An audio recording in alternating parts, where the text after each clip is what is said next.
but like nobody made a big deal out of it. Well, the internet made a huge deal out of it. I know what you mean. You know what I meant. 'Cause it's high. Yeah. It's very high. Good job. What I've always wanted. Another Lego set. Another one. What's up, everyone, and welcome to the Star Wars Explained Weekly Q&A. I'm Alex. I'm Molly. We're going to be talking about Andor and Skeleton Crew. We took a gamble over the weekend. We had already had a camping trip set up for this past weekend, not thinking about how D23 was also going to be this past weekend. We didn't have any footage shown over the weekend. It actually came a little later, so... They were thinking about us. For once they thought of us. They were like, you know what? Alex and Molly are out in the woods. They don't want to be bothered. Let's wait. I did, every once in a while would refresh my phone. We went out there to unplug, and I was still just like, but is Andor stuff happening? And we got the release date, which was still exciting. The most I was on my phone was trying to find, the perfect vibe playlist for being in the woods. The most we were on our phones is when we heard that unique bird, and we got the Merlin... We got the Merlin app that lets you record. And it was just a woodpecker. That's like the nerdiest thing we've done in a while. And we have a Star Wars YouTube channel. We were like, what's that bird? I want to know what that bird is. But then our friend Tony kept talking, and then the app was like, I don't know what that bird is. I was like, shut up, Tony. We're trying to hear the bird. That is pretty nerdy. Maybe we'll be bird people. Are we bird people? We're getting to be that age. I don't mind it. You put that bird feeder out in our backyard. And you did see a big blue jay the other day, so I guess it's working. I want to get a different bird feeder for the yard, because we had one that's right up against the window. Right next to where Pippin sits. And our cat, Pippin, just would scare all the birds away. So if we want to actually see some cool birds, we got to put it where the birds actually want to be. We're going off on a bird tangent, but we actually had a bird. We had a hawk, bring a carcass to our backyard and pick it clean. It was gross. And Hilo kept finding pieces of it, and we had to go out and do CSI bird and find pieces of this bird all over our yard so Hilo wouldn't eat it. That was fun. What are we talking about? Anyway, Star Birds Wars. Explained. Yeah, we're going to start Bird Explained.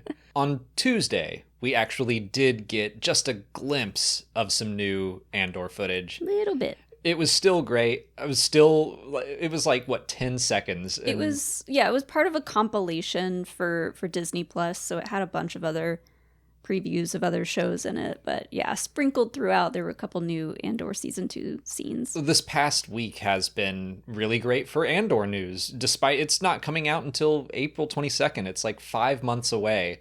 But we got the release date, a little bit of footage. Empire put out their cover for next week. It's going to have a bunch of Andor stuff in it. They were like, we need a win. Honestly, we need some good news. We need something that's really going to get people uplifted and excited. It's refreshing to see that they are talking about Andor before Skeleton Crew even comes out. And not that I want it to overshadow Skeleton Crew, but I feel like Disney has been really hesitant to let people know that, hey, we have other things coming up. Mm-hmm. They've always been so narrow focused on whatever is here. And I think Andor was kind of a surprise hit for a lot of people that I think Disney wants to try to remind people it's coming. It's coming in April. Mm-hmm. Mark your calendars. Let's start this a little earlier than normal, which I think is good. Yeah, it is nice, especially getting towards the end of the year. It's nice that they're putting out a good bit of stuff, prepping everyone for what's coming next year. So the footage, I already did a breakdown about all of it, but no one's heard your take on it. So what did you think of those 10 seconds or however long? Quite exciting 10 seconds. It was. I am excited for season 2 of that show. I loved the first season. I'm excited for K2SO. I'm interested to see all these little time jumps throughout. We didn't get any Mon Mothma in the little clip. We did get her on the cover of Empire magazine along with Krennic, which was exciting. But as far as that footage goes, I'm intrigued. Yeah, I'm excited. Season 2, I think, is going to be really interesting because of all the time jumps. And I've said this several times now, that we've heard that it was going to be 5 seasons, and they did season 1 and they were like, we can't do this for 5 seasons. It'll be 10 years of our lives, probably at this point more than that. So they were like, let's do 2 seasons. And I'm a little bummed that we're not going to get 5 seasons of this show because I think it's so good. But the way that streaming is right now, and just it's so volatile and things get canceled all the time, that I'm like, you know what? I'm glad that we're just going to get a finale to this show the way that Tony and Diego wanted it to be. Mm-hmm. So I think that's going to give it a different feel. Also, with Krennic coming back, with K2SO coming back, this is going to be interesting to see how it changes the show, because season 1 felt so set apart from anything else. But now as we get closer and closer to Rogue One, I think we're going to have to see more and more familiar characters. So I think that could just change how the show feels. I'm not sure. I trust the team. Mm-hmm. It just is going to be interesting to see it become more into the main Star Wars circle. Yeah. I do want to applaud Andor in general, just because that was something, when it got announced a long time ago, everyone was kind of like, why are we doing an Andor show about Cassian, the guy from Rogue One? And it was nobody asked for this, and it turned out to be critically acclaimed, a hit. So that can happen again. We can strike that kind of gold again, Star Wars. Yeah. I'm definitely fingers crossed, hoping that it's as good as season 1. No, I just mean shows in general. Oh, yeah. They'll announce stuff and people will be like, what? Question mark? Who asked for this? Right. And it'll be great. So just stay hopeful for more kinds of stuff like this happening, I guess. Yeah, I mean, that bugs me all the time, is people will always go to that who asked for this thing, and it's like, I didn't ask for most of my favorite movies. I didn't know I wanted it. And Andor is a case of that. The Bad Batch, that's a good example of, they announced they were going to do that show, and I was like, really? Okay. Mm-hmm. They seemed like they were caricatures, and they very quickly took the Bad Batch and fleshed them out, and they weren't so one-dimensional. The Bad Batch is a great example of a show that even I was a little pessimistic about, and then it totally flipped me on my head and was like, no, this is great. It's something I think we, as fans, need to take a step back and say, am I being too demanding of the content or the franchises that I love? If people just are so quick to be like, I didn't ask for this. Well, like you said, we didn't ask for some of our favorite things. I think that is the constant battle of, the more you get into a fandom, the more you know about it.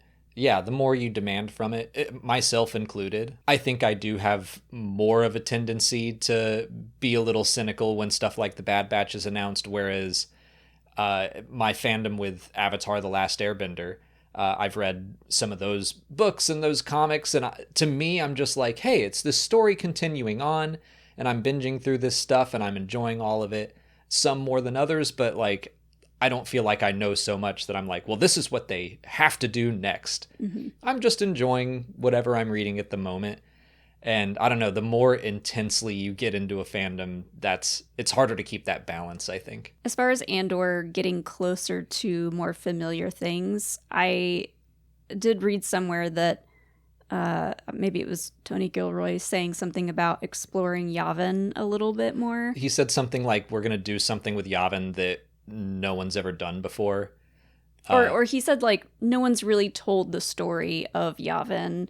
So I don't know how deep that story is going to go, but it's exciting to get to know a place like that a little closer. Well, clearly they're going to get into the Masasi Temple, and Exar Kun's spirit is going to be embedded in its walls, and Cassian Andor is going to have to fight and destroy the spirit of this old Sith Lord. That's all from Legend stuff. They're going to take it all back in. With blasters. Yeah, he's going to fight a Sith spirit with blasters. Why not? But I'm like, hey, that's something we've never seen on the screen. To get into our first question, Noah Sparks asks what we hope to see in Andor Season 2. So now that we've had a little bit of footage to go off of, what sprung to your mind. If we want to stick on the Yavin stuff, I want to just see some familiar faces maybe around Yavin. Yeah, like so that's kind of what I'm getting at, is that we get to Yavin and then you do start to wonder, depending on where in the timeline it is, Hera might be there. I mean, she doesn't have to be on the screen. It could be something like in Rogue One where the ghost is around. But Hera, Chopper, the rest of the ghost crew might be there. And it feels like Andor season 1 leaned so far away from having non-humans in it that I'm like, would they do that? Maybe. I kind of hope that they're willing to compromise in that. That would be my nitpick of Andor, I guess, is that it just wasn't that pulpy, which is fine. Like, it's my favorite Star Wars series by far. But I did sometimes miss the goofy side of things. We got Dewey and Freedy for a little bit. B2 Emo, I think, served some of that purpose for me. Maybe that's why I loved him so much. I guess I was thinking more like Dodonna, Draven. Sure. Oh, yeah. Some of the other like rebellion officers and leaders and stuff. The human characters, I feel like, absolutely. I really want... I think Draven has to be in there just to see that relationship build up. General Merrick would be a huge plus for me. Biggs might be there. You don't know. Come on. Come on. Let's see it. Yeah, I do think we'll see plenty of familiar human faces, but I wonder how far down that path they will go to be like, I mean, aliens are here too. They're just off screen around that corner. How early do you think they're going to get to Yavin? I have no idea. This is kind of the tough thing where we know that each of these arcs are happening, and if he's saying they're going to do something that's never been done before with Yavin, I'm kind of wondering if, we will see them establish that base maybe in the third arc, and then they will be fully established in the final arc. Because the final arc we know is, like Tony Gilroy has not been shy about, the last scene is Cassian walking across the tarmac to go visit Tivik on the Ring of Kafrene. So I think Yavin will have been around for a while. And it would be kind of odd if we just did a time jump and it's like, we're at Yavin now. Yeah, maybe like the second arc. Because I think the first arc is going to be maybe the Gorman Massacre. That one has a date to it. So I think we're going to have to see it in the... doing math. I think that actually has to be the third arc. Unless they're a little... flexible with their dates. I'm sure they will be. Because Arc 1 should be 4 BBY, Arc 2, 3 BBY, and then Arc 3, 2 BBY. And that's when the Gorman Massacre occurs. That's when Mon Mothma flees the Senate. So, yeah, maybe the end is where they set up Yavin, or maybe we do have to save Yavin for the final arc. I just don't want K2SO to be the final arc. He, I think, can happen much earlier. Yeah, and I agree with that too. I don't want them to wait to the very last arc to introduce him, because I think that will feel kind of like annoying. Yeah, because we all love K2SO. He and Cassian have such a strong relationship in Rogue One. We want to see it get built up. We don't, again, it would be odd if we just time jumped from 3 BBY to 2 and K2SO's here and we're best friends. Like, no, we want to see that happen on screen. And I'm fully preparing myself for them to retcon the one-shot comic that already told that story. Well, because I asked you about that earlier, and I asked you to tell me how they met in the comic, and it sounded very kind of like plain, like nothing special. So they could go along with that story a little bit and like change it a little bit. Right. I really hope that they do something similar to how they changed Cassian's childhood. Like they now say he's from Kenari when the reference book said he was from Fest. Well, we'll just say that Fest was like his cover story. I love that. Like, you acknowledged it, but it doesn't have to be that way. So we can keep them meeting on the planet Wakeko during a mission. That's enough for me. Like, and even if they, Wakeko. that's the planet's name. I don't know how to pronounce it, but even if they don't keep that consistent, I'm not going to be upset about it, because I agree. Like, I didn't like that comic. It was very simple. Just like, here's how they met. Kind of a generic story. Yeah, it literally is just kind of, here, they met. Yeah. There you go. And if they were to change that, I would be fine with it. So we've also got maybe this TIE fighter arc. Oh, the TIE Avenger? TIE Avenger, yeah. That was a cool little scene. I'm always excited to see new TIEs. It does make me wonder if it's kind of similar to the TIE Defender thing, where the Empire has these other fancier TIE fighter models that people keep ruining. The Phoenix Cell blew up all their factories, and then this Cassian dude stole their one TIE Avenger prototype, and now we can't make them. Well, it's like, I feel like at this point, the rebellion is just kind of working with scrap metal and scrap ships.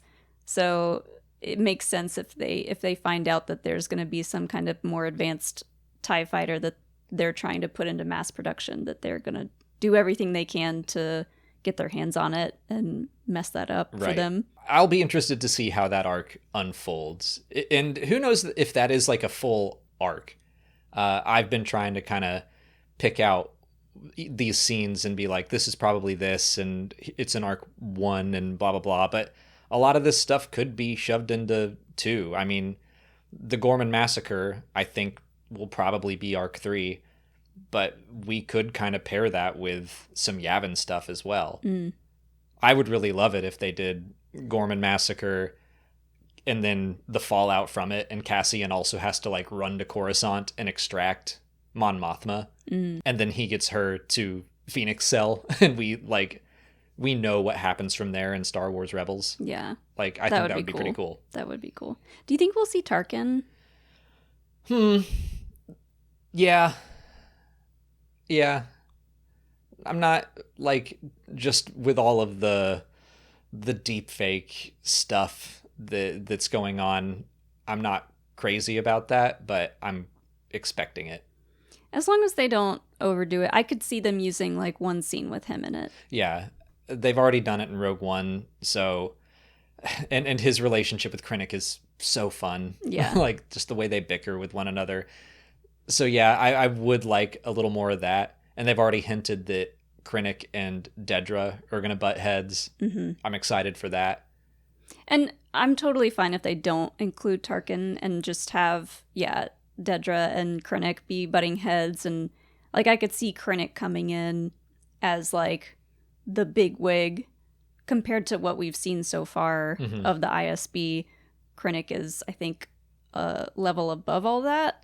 He's not in the ISB, but he is in charge of like advanced weapons.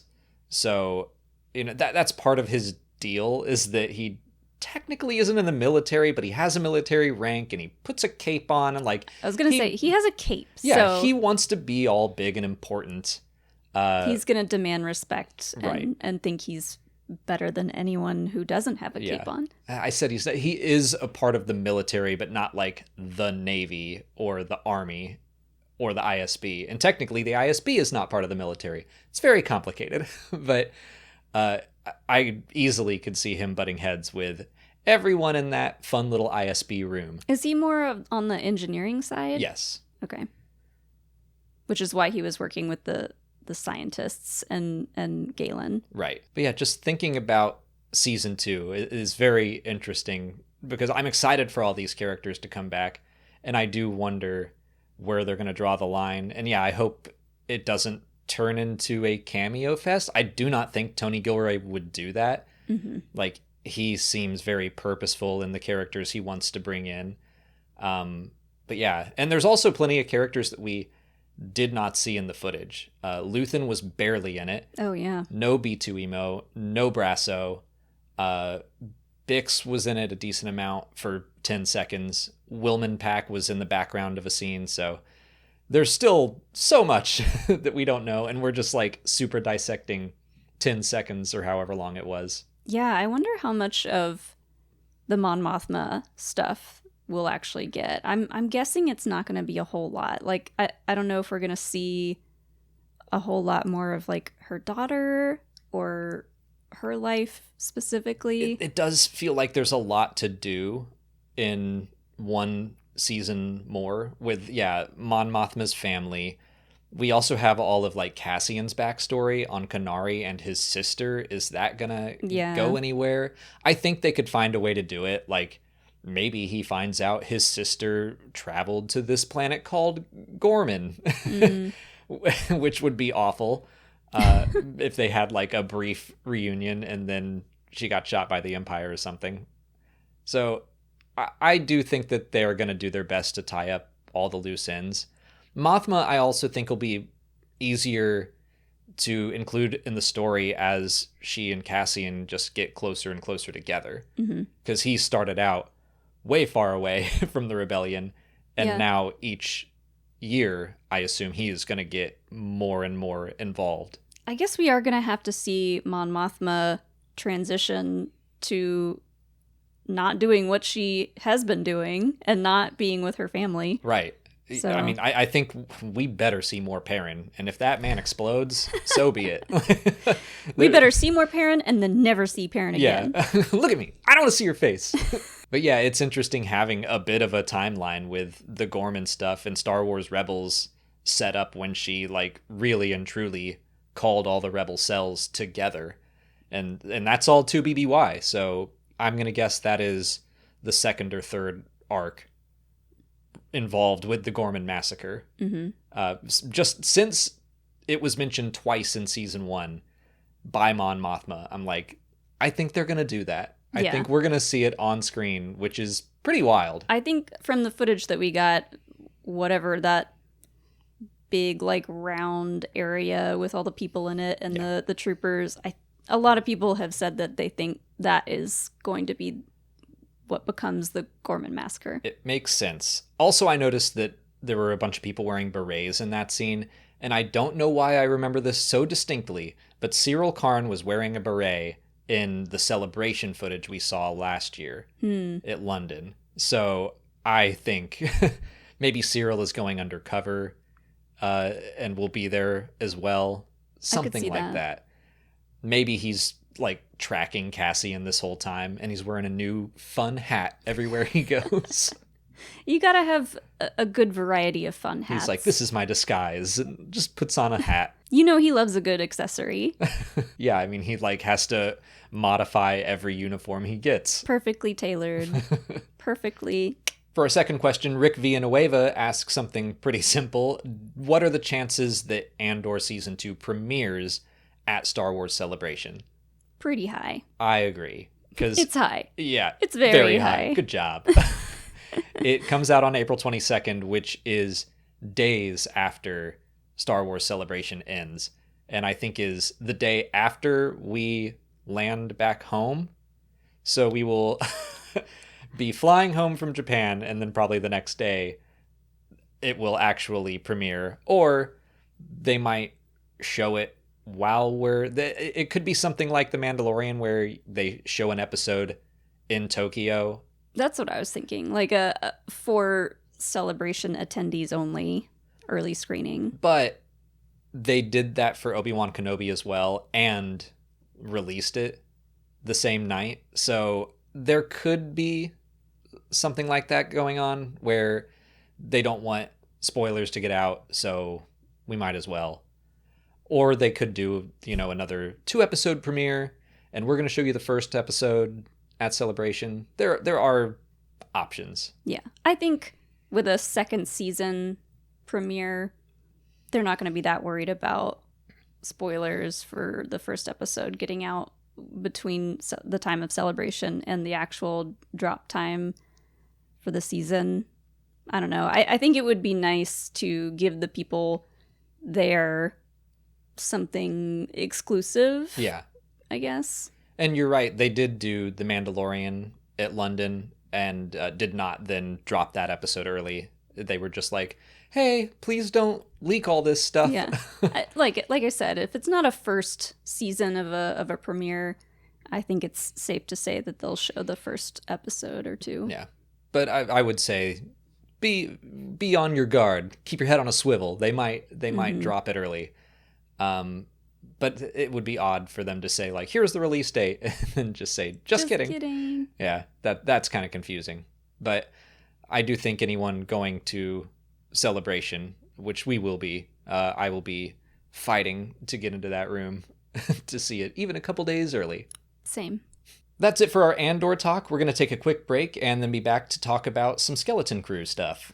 The days are getting shorter, but our to-do lists aren't. Power through your busy days with Factor's no prep, no mess meals. From breakfast to dinner and anything in between, Factor has easy, nutritious options to keep you fueled and feeling your best. Whether you like routine or you enjoy mixing things up, Factor has you covered with 35 different delicious meals every week and over 60 additional convenience options you can add to your box like keto cookies, pressed juices, and smoothies. Don't let shorter days get you down. Stay energized with America's #1 ready-to-eat meal delivery service. Whether you're managing calories, maximizing protein intake, or simply trying to eat more balanced, Factor has dietitian-approved meals that will help you meet your wellness goals.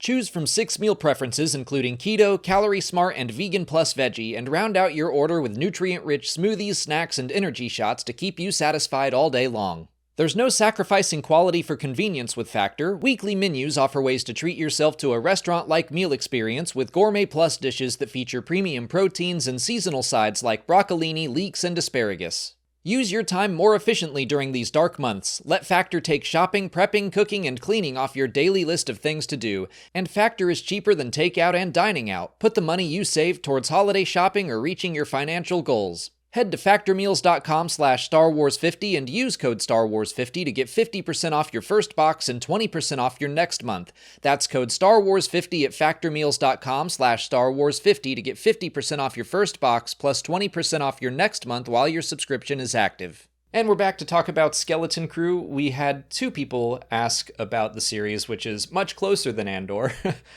Graham Gaskell and Ello Asti both ask if we have any cameos we're hoping to see in Skeleton Crew, but they also say Hondo does not count. And Ello also wants to know how we think it'll tie into the rest of the Mandoverse. Well, cameos for me, I've been listening to Force Center, and they had been talking about some cameos they would want to see, and mine are more just like species, more so than characters themselves. Because they had talked about the ET species being in it, which I thought was like, it could be weird and it could like take people out of the show, but at the same time, it's so Amblin feeling already. Yeah. I think they could fit that in there somewhere. I also wanted to bring up Force Center's discussion because I had that same thought where I was like, I could kind of see it. The trailers have already shown like that Captain EO critter fuzzball. Mm-hmm. We also just rewatched The Goonies and they reference gremlins and like just with the whole Amblin vibe and ET's species, they're already in The Phantom Menace. So I'm like, I wouldn't want them to be front and center, I don't think. I think that would be just a little bit too far. Sure. If an ET came up and like healed one of the kids after they cut their finger. I'm like, okay, take a step back. I could see it happening kind of in the background. Hi, buddy. Hilo says, I want to be in Star Wars. Big ol' stretch. I think an Ewok or a Gungan somewhere would be fun. Ewok would be fun because we also know that they have started to leave Endor. Mm-hmm. We know about Peepka from... Peepka or Peekba?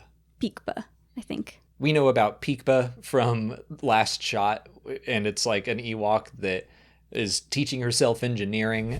So there's a chance we could just see an Ewok pirate somewhere. Oh, that would be cute. I mean, why not? Yeah. I mean, they're savage. I could see a pirate crew being like, you eat people? Yeah, come on in. Yeah, you're one of us. Yeah, you're on board.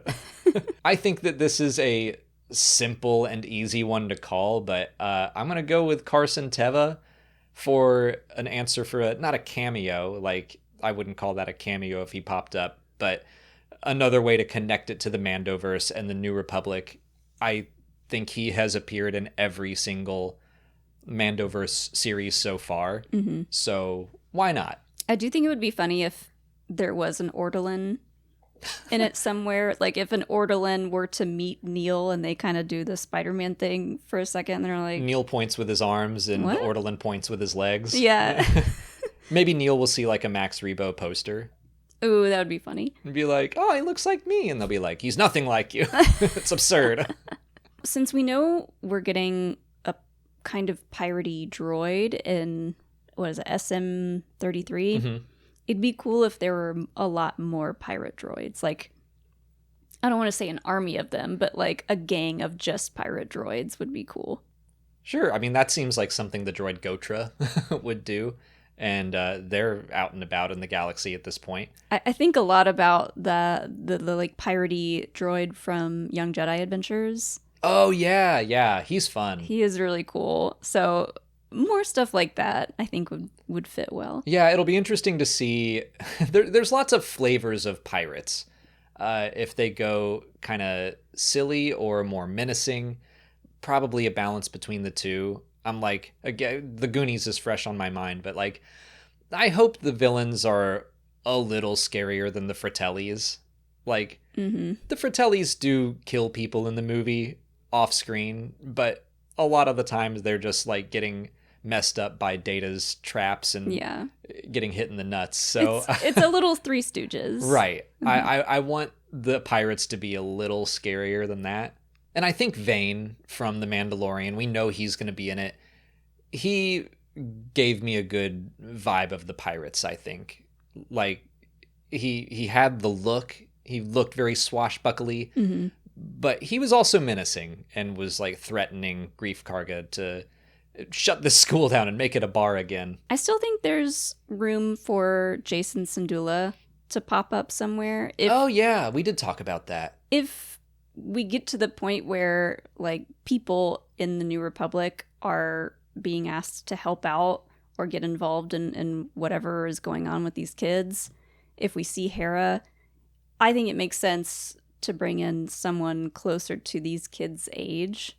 So it'd be cool to give Jason something else to do. I do like that. I forgot we had talked about that a long time ago, but that makes some sense. We know that X-Wings are in the series. We've seen them in the trailers, so that's why I'm like Carson Teva, but you never know, the ghost could be just off screen, and pulling in Jason, I like that. Otherwise, we don't really spend a whole lot of time thinking about cameos anymore, or like the who that's familiar is going to be in this or not. I mean, I don't know. I like to be surprised by that. I don't think we're super big into the idea of having a bunch of cameos in the first place. I mean, if the character fits, like having Max Rebo at Garza Fwip's bar playing music, that fits. But otherwise, like, I'm not actively thinking about who we can stuff into the story just because they're alive at the time. Right. And I like cameo means so many things on the internet now, and like people talk about season 2 of The Mandalorian was just full of cameos, and I'm like, Bo-Katan and Cobb Vanth are not cameos. Like they're integral to the story. Characters in that show with a solid story purpose. When I think of cameos, I jump to like Rogue One with Ponda Baba and Dr. Evazan, where it's like they bump into Jin. Well, it's quick, but it also is like, look at me. Like, let's stop you, make you look at me, and then you can go about your business. Or like, I think 3PO and R2 is even worse in that movie, where it's just like, we didn't need to pause just to give 3PO a line. Well, he could have been wandering around in the background the whole time. Okay, what did you think then of the Ki-Adi-Mundi cameo in Acolyte? Because they didn't say, hey, look, it's Ki-Adi-Mundi. He didn't go by name until we saw the credits. He had a couple of lines, but like nobody made a big deal out of it. Well, the internet made a huge deal out of it. I know what you mean. You know what I meant. Yeah, that did not bug me, because to me, that was them showing, hey, the guy who thought that the Sith were extinct in episode 1 was around during this time. Like, to me, that was them saying, we know. But no one else really took it that way, or at least didn't accept it that way. Yeah. They wanted to be like, well, they changed his birthday from Legends. Right. We all turned into historians in that all moment. of a sudden, people were experts on some CD-ROM that came out 20 years ago. Yeah. And, like, just be a little flexible with that stuff. But no, I did not feel that was a, like, stop the story to look at this. Really, the Ponda Baba and, like, 3PO, the Rogue One cameos, as much as I love that movie, those are the two moments where I'm like, could have done without that. Our last question comes from Brock Kloster, who wants to know what our coverage will look like for Skeleton Crew, and wants to make sure that we don't have any more weddings lined up to get in the way. I think we are done with weddings for a while. I don't think we know of any more. Unless someone surprises us. Right. Surprise engagement. We did have a lot of weddings to go to this year. Yeah, and yeah, we've been kind of MIA, especially with live streaming since, like, Dragon Con, but it's coming back. Not only are we going to do an after show for Skeleton Crew, we're going to get the Lego sail barge. We're going to bring back Lego. We are actively waiting for the Lego sail barge. The sail barge is on the way.